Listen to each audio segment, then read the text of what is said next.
Hello students, કેમ છો બધા? મજામાં?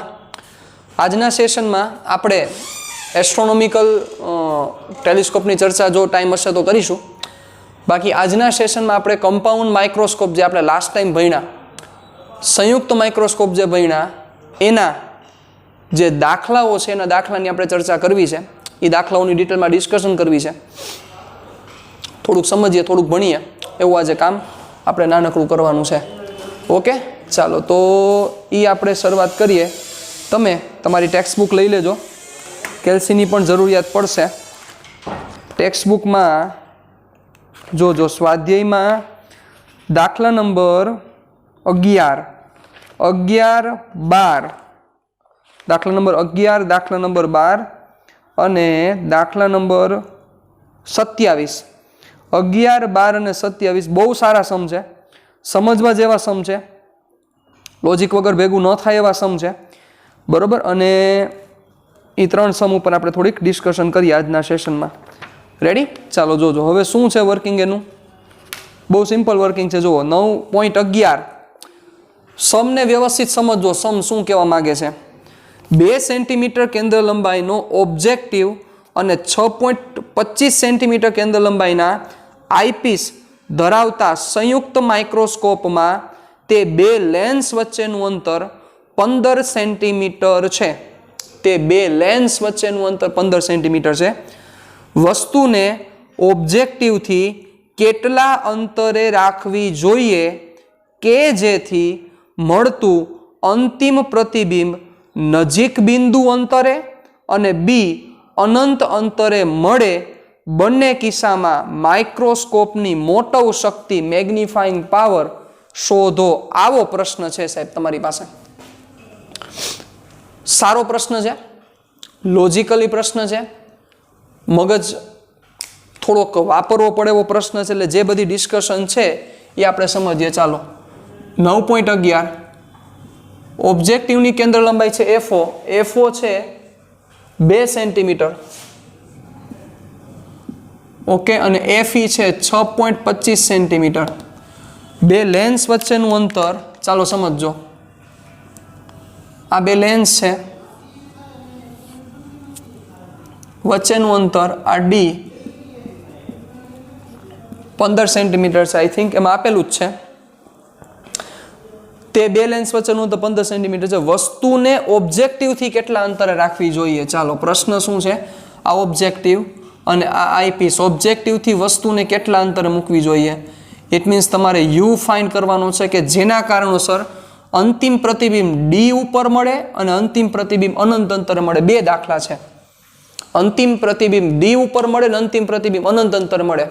કેવી રીતે કરશું? ચાલો, શું તમારો મગજ હાલે છે? અને બંને કેસમાં તમારે મોટવ શક્તિ પણ મેળવવાની છે. આવો પ્રશ્ન છે સાહેબ.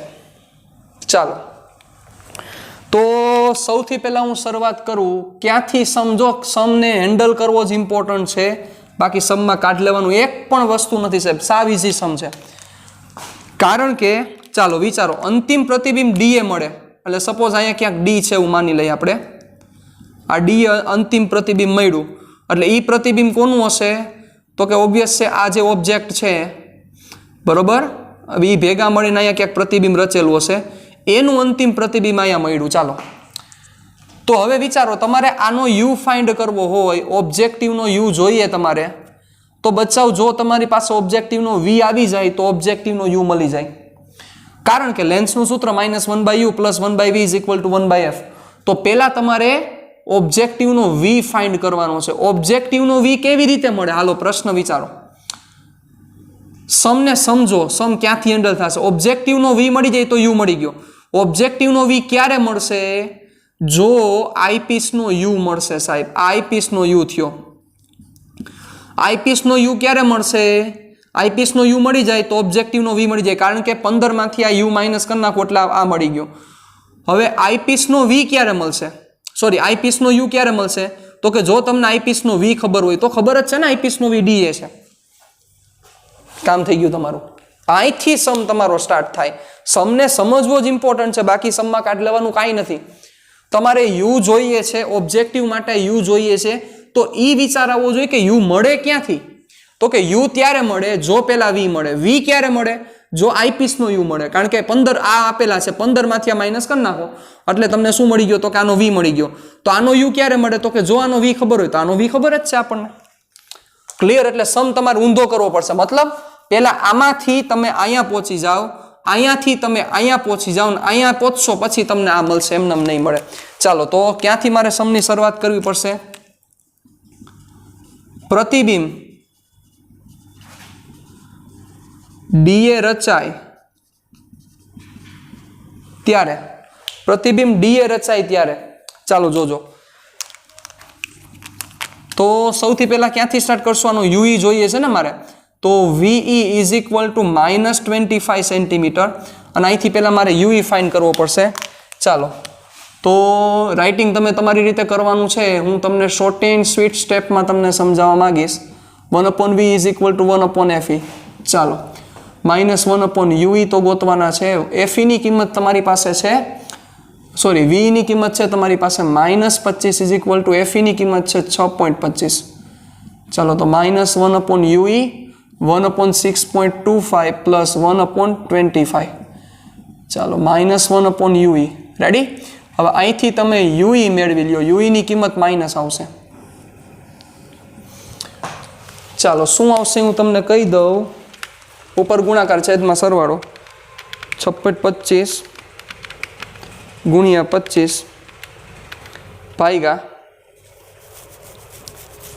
31.25 એટલે 5. UE ની કિંમત આવશે -5. અહીંથી શોર્ટ આઉટ કરો. હાલો UE મળી ગયો. UE મળશે તો તમને આના ઉપરથી V મળી જશે, VO. તો હવે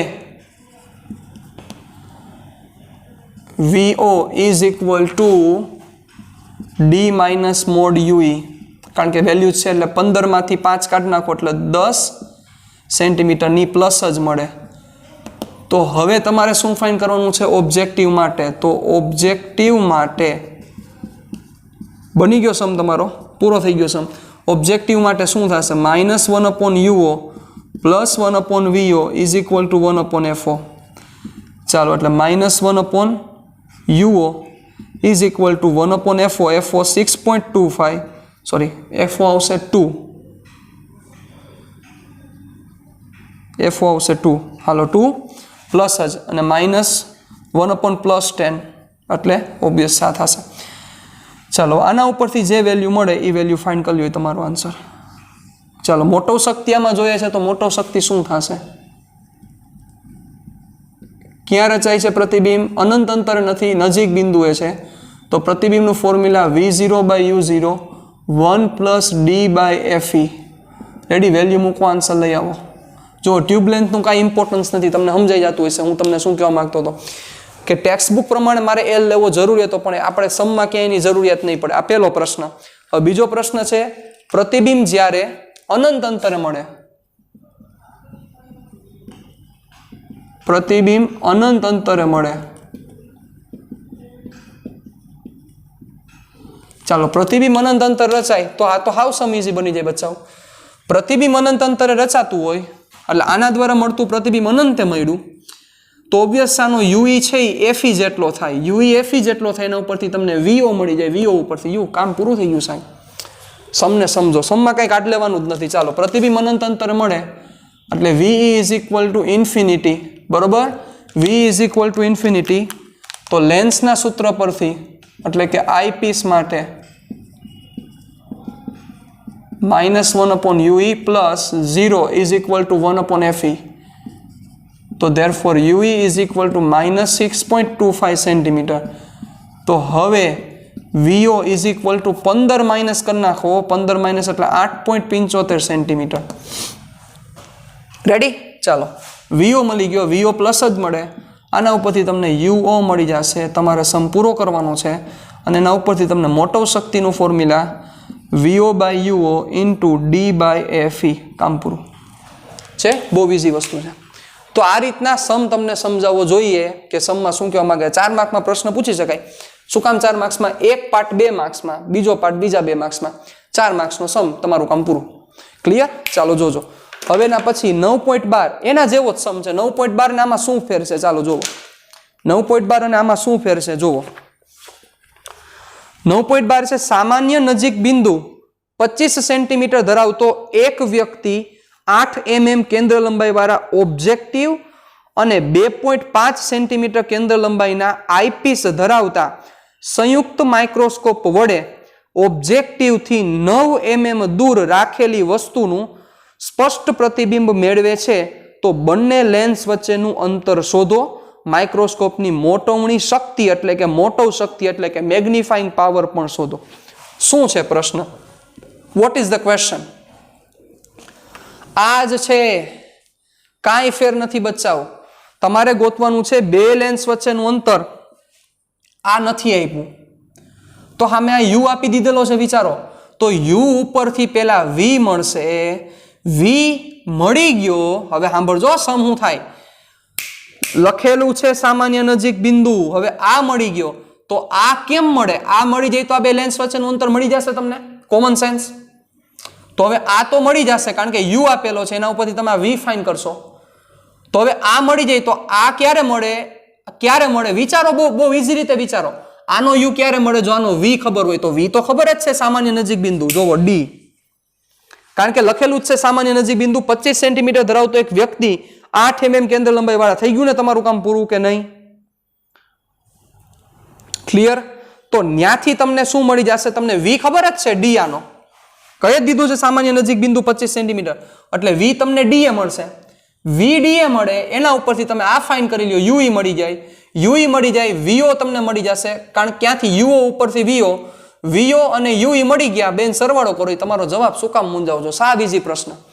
2 માર્કનો પ્રશ્ન પૂછી શકાય અથવા 3 માર્ક્સમાં પૂછી શકાય છે. કાંઈ પ્રશ્નમાં એકે નથી. ને મોટો શક્તિ નજીક બિંદુ એ છે એટલે મોટો શક્તિનું ફોર્મ્યુલા આ જ થશે, વીઓ બાય યુઓ બ્રેકેટમાં 1 + d બાય f. વેલ્યુ મૂકો, તમારો આન્સર આવી જશે. ક્લિયર? ચાલો વધી આગળ, જોજો, ધ્યાન આપજો. આ ઉડાડું છું.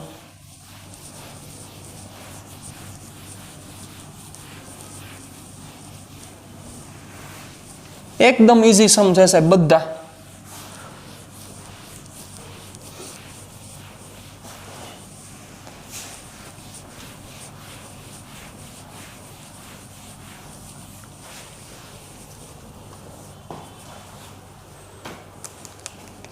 .12 ચાલો, શું શું વસ્તુ છે?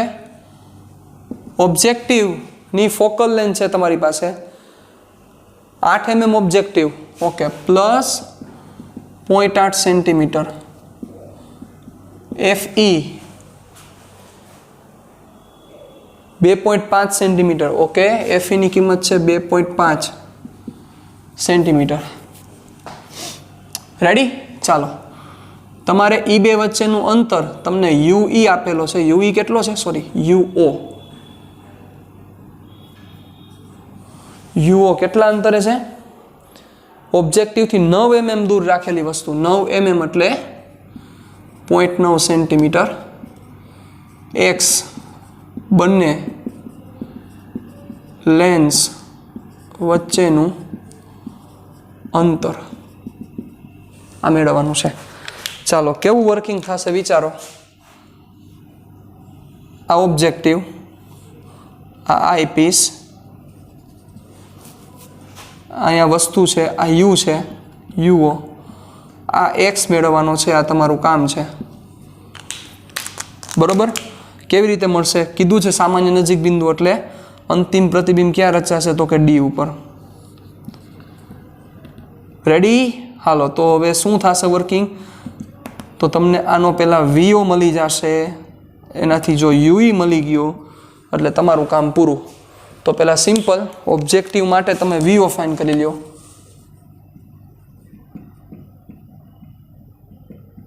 Objective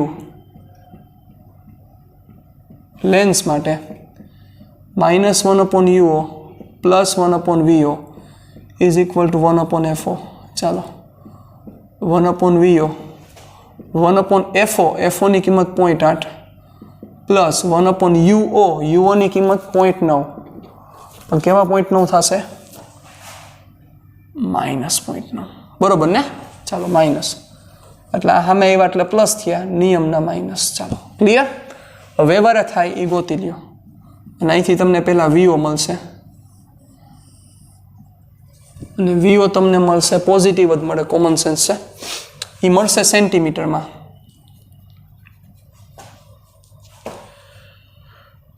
ready? ચાલો, એ મળશે સેન્ટીમીટરમાં. હવે તો કે આઈપીસ માટે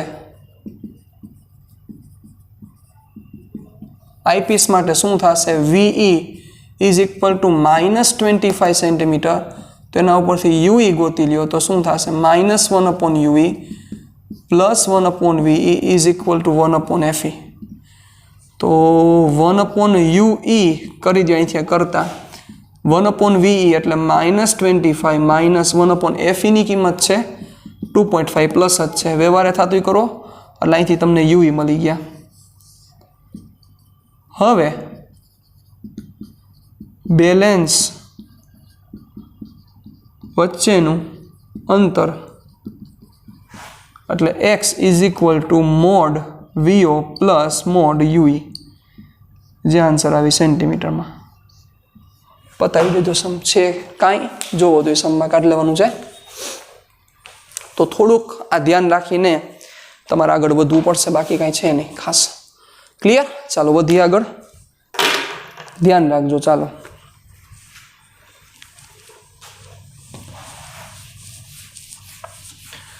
હવે બહુ સારો સમ, પરફેક્ટ સમ. લોજિકની દ્રષ્ટિએ તમે કહી દો કે ગમે તે દ્રષ્ટિએ કહી દો, પરફેક્ટ સમ જો હું તમને કહું.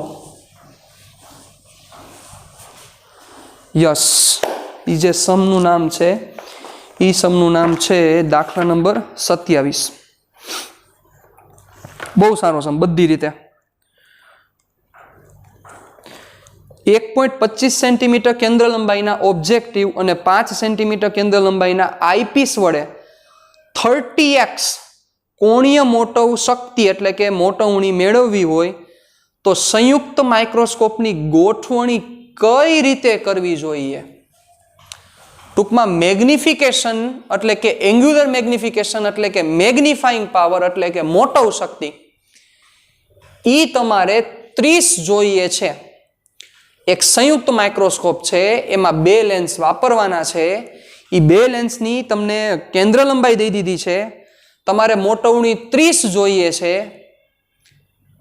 તો તમારે એ લેન્સની ગોઠવણી કેવી રીતે કરવી જોઈએ? ટૂંકમાં એ અરેન્જમેન્ટ કેવી રીતે કરવાની? અરેન્જમેન્ટ કેવી રીતે કરવાની એનો મતલબ શું થયો? શું મતલબ થયો? કે એ બે લેન્સ વચ્ચેનું ડિસ્ટન્સ કેટલું રાખવાનું અને ઓબ્જેક્ટિવથી કેટલા અંતરે વસ્તુ મૂકવાની, બે વસ્તુ ફાઇન કરવી પડે ને, એને જ અરેન્જમેન્ટ કહેવાય. એટલે ઓલો 11મો અને 12મો દાખલો હતો, 11મા દાખલામાં આપણે યુ ગોતતા શીખ્યા, 12મા દાખલામાં આપણે dx ગોતતા શીખ્યા, એટલે બે લેન્સ વચ્ચેનું અંતર. આ દાખલામાં નથી યુ આપ્યો, નથી તમને એક્સ આપ્યો, એટલે યુ એ ફાઇન કરવાનો છે, એક્સ એ ફાઇન કરવાનો છે. 11 અને 12 દાખલા સાથે સરખાવો. 11મો દાખલો અને 12મા દાખલા સાથે જો આપણે સરખાવીએ તો 11મા દાખલામાં તમને બે લેન્સ વચ્ચેનું અંતર હતું, એના ઉપરથી તમે યુ ફાઇન કરી શક્યા. 12મા દાખલામાં તમારી પાસે યુ હતો, એના ઉપરથી બે લેન્સ વચ્ચેનું અંતર ફાઇન કરી શક્યા. હવે આ કેસમાં નથી યુ, નથી બે લેન્સ વચ્ચેનું અંતર, અને તમને ખાલી આપેલું છે ટોટલ મેગ્નિફિકેશન એટલે કે ટોટલ એંગ્યુલર મેગ્નિફિકેશન એટલે કે મેગ્નિફાઈંગ પાવર, અને એના ઉપરથી તમારે એક્સએ ગોતવાનો છે એટલે કે બે લેન્સ વચ્ચેનું અંતર એ ફાઇન કરવાનું છે, અને ઓબ્જેક્ટિવ કેટલા અંતર રાખવાનું છે એ ફાઇન કરવાનું છે. તો દાખલો જોવા જઈએ તો આમાં બે દાખલા પોસિબલ છે અને બે આન્સર તમારા સાચા થાય. કઈ રીતે? ચાલો જોજો, ધ્યાન આપજો. પહેલા આપણે ડેટા શું છે એ ડેટા લખી નાખીએ. 3.9.27, ચાલો ધ્યાન આપજો. 9.27 FO ઓબ્જેક્ટિવની કિંમત છે 1.25 સેન્ટીમીટર અને FE એટલે કે 5 સેન્ટીમીટર. જોવા દો તો બરોબર છે. 1.25 ને FE 5 સેન્ટીમીટર બરોબર. તમારે ટોટલ મેગ્નિફિકેશન એંગ્યુલર મેગ્નિફિકેશન 30 જોઈએ છે. 30x એટલે સમજી ગયા ને, 30 ગણું 30 જોઈએ છે. તો અરેન્જમેન્ટ કેવી રીતે કરવી જોઈએ? એટલે ધારો કે સપોઝ આ તમારો ઓબ્જેક્ટિવ થયો, આ તમારો આઈપીસ થયો, તો ઓબ્જેક્ટિવ અને આઈપીસ વચ્ચેનું પહેલા અંતરે મેળવવાનું છે. Vote is the value of x? આ એક્સ શું રાખવો જોઈએ, અને તમારે પછી શું મેળવવાનું છે? તમારે આ યુએ ફાઇન કરવાનું છે.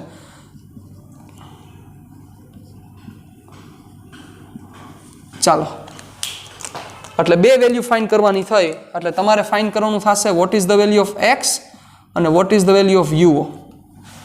આ એને ગોઠવણ થઈ. તો જે હું કહેતો હતો એ મુજબ દાખલા બે દાખલા થાય અહીંયા. શું કામ બે દાખલા થાય ભાઈ? કોના મનમાં બે દાખલા હું બોલું છું? દાખલા બે બોલવાનું એકમાત્ર કારણ છે કે પહેલા તમારે એ વિચારવું પડશે ને કે ચાલો સર આ સમજાઈ ગયું કે 30 જેટલી મોટવણી જોઈએ છે, તો અમારે પ્રતિબિંબ કઈ જગ્યાએ જોઈએ છે? છેલ્લું પ્રતિબિંબ આવી કઈ જગ્યાએ જોઈએ છે? છેલ્લું પ્રતિબિંબ જે જગ્યાએ મળે એના આધારે બે દાખલા બનશે તમારા. છેલ્લું પ્રતિબિંબ જે જગ્યાએ જોઈએ છે એના આધારે બે દાખલા બને. જો છેલ્લું પ્રતિબિંબ તમે ડી જેટલા ડિસ્ટન્સે મેળવો તોય તમારો સમ જુદો થાય, અને છેલ્લું પ્રતિબિંબ તમે અનંત અંતરે મેળવો છો તોય તમારો સમ જુદો થાય. બરોબર? એટલે જે રીતે કરવું હોય એ રીતે કરી શકાય. બે દાખલા જુદા આવશે, બેના આન્સર જુદા આવશે. બરોબર? એટલે આપણે શું કરીએ છીએ કે અંતિમ પ્રતિબિંબ આઈપીસ થી ડી જેટલા અંતરે મળે, એટલે કે નજીક બિંદુએ મળે, તો what is the value of X and as well as what is the value of u o, આ બે વસ્તુ આપણે ફાઇન્ડ કરવી છે. રેડી? ચાલો ધ્યાન આપજો.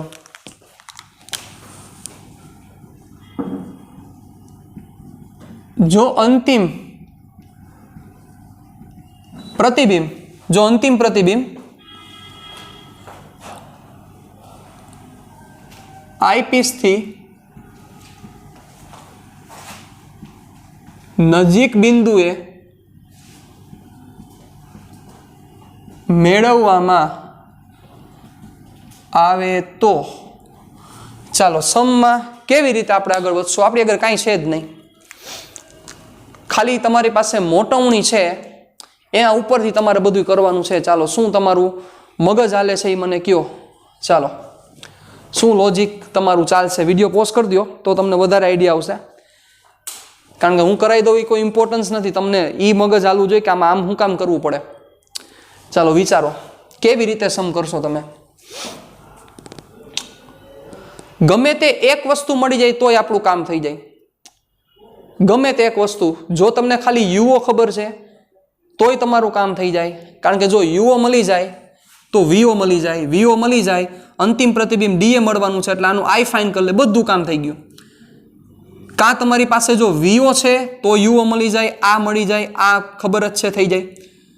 સાંભળજો, તમારી પાસે એ તો ખબર જ છે અંતિમ પ્રતિબિંબ અહીંયા મળવાનું છે. તમારી પાસે જો યુઈ મળી જાય, યુઈ મળી જાય તો યુઈ ઉપરથી આપણે ઓકે ચાલો યુઈ મળે તો આપણું કામ પૂરું નથી થતું. યુઈ મળે તો કામ પૂરું નથી થતું. યુઈ મળી જશે. ક્યાંથી મળી જશે? મળી જાય ને ઇઝીલી, કારણ કે ડી જેટલું ડિસ્ટન્સ છે ને આપણે આની પાસેની કેન્દ્ર લંબાઈ છે, એટલે યુઈ મળી જશે. હવે યુઈ મળી જાય તો જો પેલા વીઓ મળે તો કામ થાય, તો નથી વીઓ કે નથી યુઓ, તો એનો મતલબ વીઓ અને યુઓ વચ્ચેનો સંબંધ મેળવવો પડશે તમારે. તો વીઓ અને યુઓ વચ્ચેનો સંબંધ એક જ જગ્યાએ મળે. એ વીઓ અને યુઓ વચ્ચેનો સંબંધ ક્યાંથી મળે? ક્યાંથી મળે વિચારો. તમારે આ બે લેન્સ વચ્ચેનું અંતર જોઈએ છે, એટલે તમારું વર્કિંગ થશે આવી રીતે. જોજો, ધ્યાન આપજો. સમ બહુ સારો સમ છે. આ તમારો વીઓ અને આ તમારો યુઈ. તો પેલા યુઈ તો મેળવી લેશો આપણે. યુઈ હમણાં મળી જશે. ચાલો, શું કામ? તો કે અંતિમ પ્રતિબિંબ ડીએ રચાય છે, એટલે હમણાં આને પેલા સમ કર્યા પ્રમાણે યુઈ મળી ગયો. તો વીઓ અને યુઓ વચ્ચેનો સંબંધ કેમ મળે? તો સાહેબ વીઓ અને યુઓ વચ્ચેનો સંબંધ આ પહેલી વાર નથી કરતા, ઘણી બધી વાર સમ કરી ગયા. વીઓ અને યુઓ વચ્ચેનો સંબંધ તમને મોટવણી સિવાય ક્યાંયથી ન મળી શકે. કોની મોટવણી? તો કે ઓબ્જેક્ટિવની મોટવણી. તો ઓબ્જેક્ટિવની મોટવણી મળી શકે? મળી જ જાય ને સાહેબ. શું કામ? ટોટલ મોટવણી છે એ ટોટલ મોટવણી બરાબર શું થાય? તો કે ઓબ્જેક્ટિવની મોટવણી ગુણ્યા આઈપીસની મોટવણી. તો આઈપીસની મોટવણી જો મળી જાય તો ઓબ્જેક્ટિવની મોટવણી મળી જાય. ઓબ્જેક્ટિવની મોટવણી મળી જાય તો વીઓ અને યુઓ વચ્ચેનો સંબંધ મળી જાય. વીઓ અને યુઓ વચ્ચેનો સંબંધ મળી જાય, લેન્સનું સૂત્ર વાપરો, તમને વીઓ પણ મળી જાય ને યુઓ પણ મળી જાય. અને વીઓ જેવો મળી ગયો એટલે તમારો એક્સ મળી ગયો, એક્સ મળી ગયો, યુઓ મળી ગયો, કામ પૂરું, સમ પૂરો થઈ ગયો તમારો. ટૂંકમાં સમને હેન્ડલ કેમ કરવો એ જ આમાં અગત્યતાની વસ્તુ છે, બીજી કોઈ વસ્તુ નથી. હવે પાછો પ્રશ્ન ક્યાં અટવાના કે સાહેબ એમઓ કેમ મળે, એટલે કે મેગ્નિફિકેશન ઓફ ઓબ્જેક્ટિવ કેમ મળે? તો કે મેગ્નિફિકેશન ઓફ આઈપીસ મળી જાય. મળી જ જાય ને. શું કામ? પ્રતિબિંબ ડી જેટલા ડિસ્ટન્સે રચાય છે, તો ડી જેટલા ડિસ્ટન્સે રચાતું હોય ત્યારે મેગ્નિફિકેશનનું ફોર્મ્યુલા શું છે? 1 + d/fe. 1 + d/fe. તો 1 + d/fe પુટ કરી દો એટલે તમને એમી મળી ગયો. એમી મળી ગયો તો એમઓ મળી જાય, એમઓ મળી જાય, સમ પૂરો થઈ ગયો સાહેબ. યસ ઓર નો? તો ચાલો સૌથી પહેલા ક્યાંથી સ્ટાર્ટ કરીએ? આપણે પહેલા યુઈ ફાઇન કરી લઈએ. ચાલો ધ્યાન આપજો શું થશે.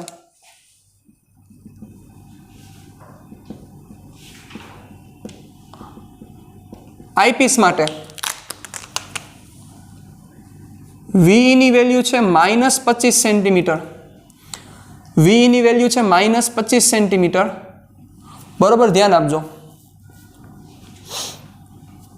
ઓકે, વી ની કિંમત છે -25 સેન્ટીમીટર. ફોર્મ્યુલા મૂકો, કામ થાય. ચાલો, -1/UE + 1/VE is equal to 1/FE. ચાલો, તો 1/UE ઇઝ ઇક્વલ ટુ, અને આ બાજુ જાવ દે અને આ બાજુ ખેંચી લ્યો, 1/VE -25 -1/FE એટલે 5.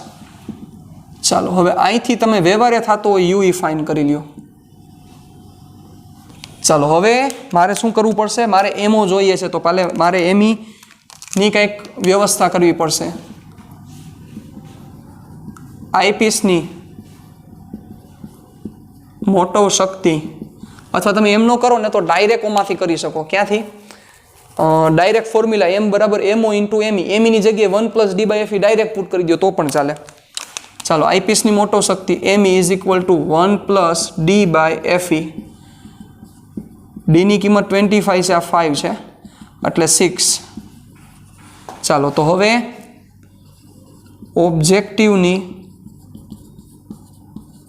ઓબ્જેક્ટિવની મોટો શક્તિ માટે m is equal to MO into ME. Therefore MO is equal to M 30 છે, 30/6 કરો એટલે 5. હવે અહીંથી ડાયરેક્ટ તમારું કામ થઈ ગયું. MO એટલે શું થશે? VO/UO is equal to 5.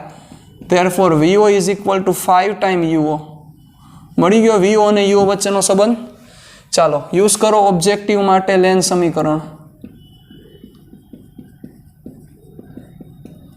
-1/UO + 1/VO is equal to 1/FO. હવે નથી તમને UO ખબર, નથી VO ખબર, તો સાઈન મૂકવાની વાત જ નથી આવતી. વ્યવહાર થતું કરો. -1/UO + 1/VO 5 time UO is equal to 1/FO. FO ની વેલ્યુ છે 1.25. ચાલો, LCM લઈ લ્યો. -5 + 1/5 ટાઈમ UO 1/1.25. ચાલો, એટલે -4. એક જ મિનિટ, ઇઝી કંઈક કરીએ. ઓકે, હાલો, -4. આ 1.25 ના અહીંયા આવવા દો. 5 UO અહીંયા જવા દો એટલે 5 એટલે UO બરાબર -1 સેન્ટીમીટર. ધેરફોર VO બરાબર 5 સેન્ટીમીટર. UO બરાબર 5 સેન્ટીમીટર. બટ યસ, મારી એક મિસ્ટેક. શું મિસ્ટેક? સાંભળજો મારી મિસ્ટેક એ છે, ઓબ્જેક્ટિવની મોટો શક્તિ 5 ન મળે, -5 મળે. કોના માનમાં? જોવો, આ વસ્તુ અને પ્રતિબિંબ એનાથી ઉલટું છે, એટલે આભાસી હોય, યાદ કરી લો, આભાસી હોય તો જ પ્લસ આવે, એટલે -5 મારે માઇનસ કરવા જ પડે કમ્પલસરી. એટલે શું થશે? આ માઇનસ, એટલે આ મૂકવા પડે માઇનસ. તો શું થયું?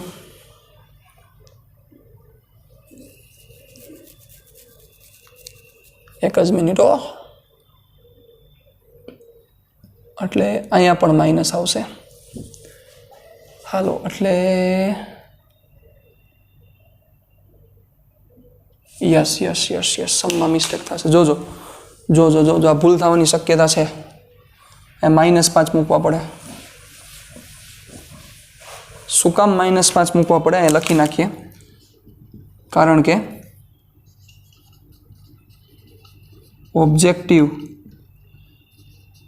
દ્વારા મળતું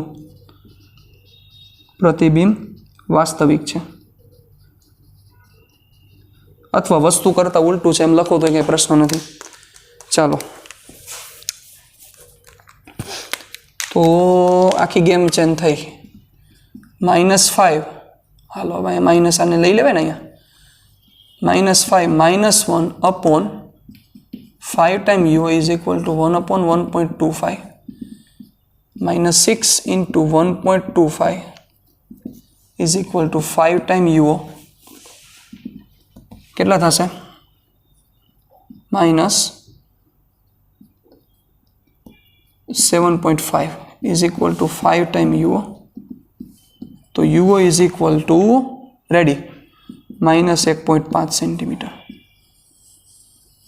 Therefore VO is equal to 7.5 centimeter plus, અને ઓબ્વિયસ છે આ જે UO ની કિંમત છે, UO ની કિંમત FO થી મોટી મળવી જોઈએ. FO થી મોટી એટલે FO અહીંયા હોય તો જ વાસ્તવિક પ્રતિબિંબ મળે ને, તો જ અહીંયા મળે ને અહીંથી ઓલો મેગ્નિફાય કરે. હાલો ક્લિયર, રેડી. તો VO ઇઝ ઇક્વલ ટુ +7.5. એટલે આ ભૂલ, જો આ ભૂલ થશે મારી જ થઈ, ધ્યાન રાખજો આ ભૂલ ન થવી જોઈએ. રેડી, ચાલો. તો હવે અહીંથી UE મળી ગયો અને અહીંયા VO મળી ગયો. તો બે લેન્સ વચ્ચેનું અંતર 4 માર્કનો સમજો સાહેબ. બે લેન્સ વચ્ચેનું અંતર x is equal to UE plus VO. Value મૂકો, સેન્ટીમીટર માનશે. તો આ 4 માર્કનો સમ જો અંતિમ પ્રતિબિંબ, એટલે આમાં છેલ્લે તમારે એમ લખવું પડે, આમ બે લેન્સ વચ્ચે આટલું અંતર રાખવું જોઈએ અને વસ્તુને ઓબ્જેક્ટિવથી આટલા અંતરે મૂકવામાં આવે. આટલું એટલે 1.5, ઓબ્જેક્ટિવથી ઓબ્જેક્ટિવ તરફ 1.5 સેન્ટીમીટર મૂકવામાં આવે તો મેગ્નિફિકેશન 30 મળી શકે, લિનિયર મેગ્નિફિકેશન 30 મળી શકે અને પ્રતિબિંબ, અંતિમ પ્રતિબિંબ આઈપીસ થી ડી જેટલા અંતરે મળે. હવે હું તમને બીજો સમ આપું, સાંભળો, કે જે તમારે હોમવર્કમાં કરવાનો છે, મને સબમિટ કરવાનું રહેશે. જો અંતિમ પ્રતિબિંબ અનંત અંતરે રચાય તો, આઈપીસ થી અનંત અંતરે રચાય તો શું થાય? તો શું થાય? તો આખો સમ નવો બને. તો શું ચેન્જીસ થાય? આ બધા ચેન્જીસ થઈ જાય. એ જે ચેન્જીસ થાય છે એ પ્રમાણે તમે કરો, તમારી સોલ્વ કરવાનો થશે. જો પ્રતિબિંબ ક્યાં રચાય, આઈપીસ થી અનંત અંતર રચાય તો શું થશે? ક્લિયર? તો આટલું રાખીએ છીએ. નેક્સ્ટ ટાઈમ જ્યારે મળશું આપણે ત્યારે આગળ ટેલિસ્કોપ વિશે ડિસ્કશન કરશું. ટેલિસ્કોપના સમ ઉપર આપણે આગળ વધશું અને પછી ડિટેલમાં ડિસ્કશન કરશું. રેડી? ચાલો મળીએ પાછા નેક્સ્ટ સેશનમાં.